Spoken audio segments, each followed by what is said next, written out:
Bonsoir à toutes et à tous, à tous les Maliens de la diaspora et à tous les Africains. Voilà, aujourd'hui je vais parler de la situation au Mali. Par exemple, Assimi Goïta est venu au pouvoir, il a dit qu'il est venu pour la jeunesse, que s'il a échoué, c'est toute la jeunesse malienne qui a échoué. Alors que dans son pouvoir, dans le poste qu'il est, nous ne voyons pas la jeunesse là-bas. Nous ne voyons pas des jeunes qui méritent leur place là-bas. Par exemple, à la primature, le Premier ministre n'est pas un jeune civil. Même si c'est un jeune, c'est un militaire et il a fait du coup d'État avec Assimi. Donc c'est son ami. Il ne mérite pas sa place. On veut un jeune civil qui mérite sa place, qui a des compétences pour cette primature-là. Et à l'Assemblée nationale, le président de l'Assemblée nationale ne mérite pas sa place. Tout le monde le sait. Il ne mérite pas. Il garde sa place parce qu'il est venu par coup d'État. On veut un jeune, si il est vraiment venu pour la jeunesse malienne, on veut un jeune à l'Assemblée nationale, un jeune civil qui a les compétences. C'est pour cela qu'aujourd'hui, l'Assemblée nationale ne bouge pas. Il n'y a rien. Ils sont payés par le contribuable du peuple malien des millions par mois, mais il n'y a pas de résultat, il n'y a rien.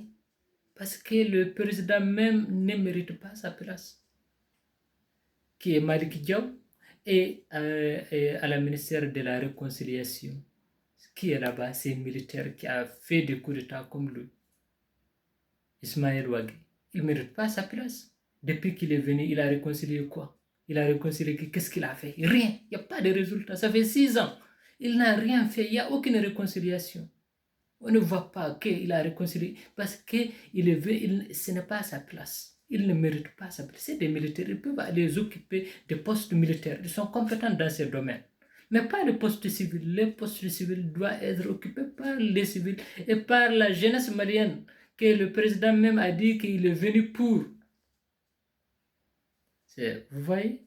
Donc vraiment, si on veut que ça avance, que ça soit un bon travail, il faut arrêter mes amis, mes parents, il faut qu'on dépasse ça.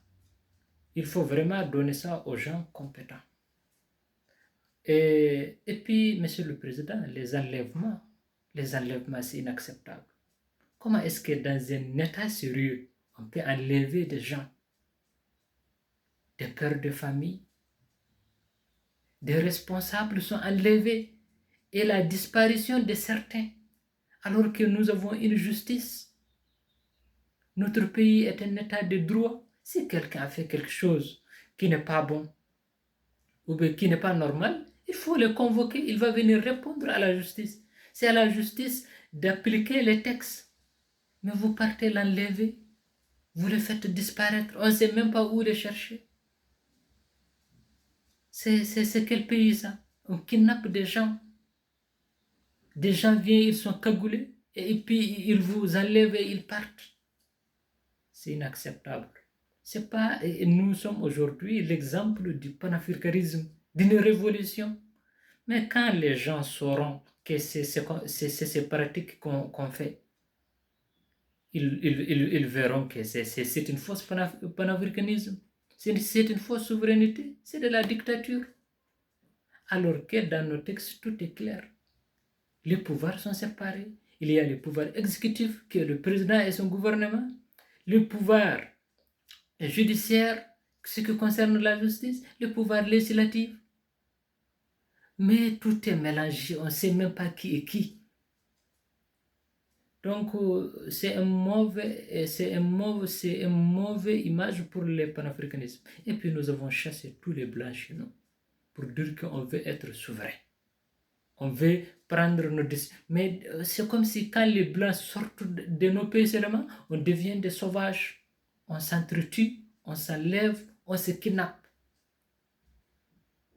Et ce panafricanisme et cette façon de faire, ça va attirer quel pays? La jeunesse africaine a besoin du panafricanisme et de souveraineté, mais pas comme ça. Pas de cette façon. Vraiment, ce n'est pas une bonne chose. Et puis, Monsieur le Président, il faut savoir faire la politique. La politique, c'est ça qui dirige un État. Quand il y a un bon politique, ta population va bien vivre. Mais quand tu fais une mauvaise politique, c'est ta population qui va souffrir.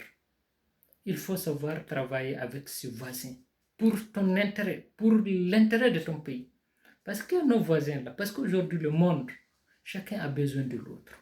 On a besoin d'autres, les autres aussi ont besoin de nous. Donc, on travaille entre nous pour nos intérêts. Ils viennent chez nous pour défendre leurs intérêts. Nous partons chez eux pour défendre nos intérêts. C'est comme ça. Par exemple, en Côte d'Ivoire, si nous avons nos intérêts, nous partons défendre nos intérêts. Nous ne partirons pas en Côte d'Ivoire parce qu'on aime la Côte d'Ivoire ou bien parce qu'on est voisins. Non, nous avons des intérêts en Côte d'Ivoire. Nous allons les défendre. Et les Ivoiriens vont venir chez nous pour défendre leurs intérêts. Si nous avons des intérêts en Mauritanie, nous partons les défendre et les Mauritaniens viennent défendre leurs intérêts chez nous. Vice-versa en Algérie et partout. Et aussi, Monsieur le Président, le Mali est un grand pays. Nous avons des engagements internationaux. Il faut qu'on arrive à les respecter aussi. Les engagements internationaux là. Il faut pas essayer de sécuriser ton pouvoir ou bien de rester un seul homme tout puissant. Il faut voir est-ce que ça arrange la population, est-ce que ça fait avancer ton pays. Donc, parce que ce genre de pratique-là, ça finit toujours mal, ça finit toujours à un coup d'état encore. Des gens ont fait ça, et puis ils ont fini, parce que la souveraineté appartient au peuple. C'est au peuple d'être souverain, économiquement, socialement, politiquement, militairement. Voilà, vous êtes un homme, vous allez passer, même si on n'a pas fait des élections, vous allez aussi mourir. Et le Mali va demeurer. Avant vous, il y a eu combien de présidents? Donc, il faut travailler pour le pays. Il ne faut pas travailler pour ton intérêt personnel. Et puis, vraiment, ce qu'on voit dans l'atmosphère, quand on regarde, avec tout ce que vous dites quand même, hein, tout ce que vous dites et c'est tout ce que vous prononcez, quand on regarde, ce sont vos amis qui sont dans tous les postes clés. Tout. Partout, ils sont partout. Et aussi, il faut accepter aussi des critiques. Ce n'est pas parce qu'on t'a critiqué, tu vas enfermer.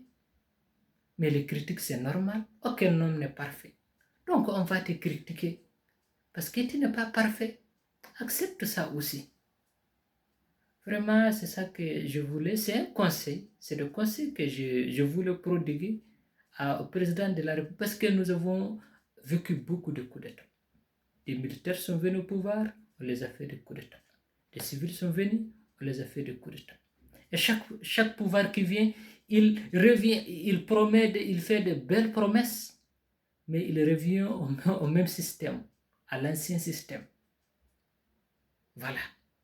Donc, il faut qu'on se réveille. Et je vais dire aussi au peuple malien, il faut qu'on se réveille. C'est à nous de pousser nos dirigeants. C'est à nous de leur dire qu'on a besoin de la justice. On a besoin de la sécurité. Quand on voit une injustice, on s'élève. Il ne faut pas accepter, même si ce n'est pas toi. Parce que si tu vois une injustice arriver à quelqu'un et puis tu t'arrêtes, demain, il faut savoir que c'est ton tour. Voilà, j'aime bien ce proverbe qui dit, quand tu vois la case de ton voisin brûler, va l'aider. Sinon, demain, ça serait ta case qui va brûler. Voilà. Bon, au revoir.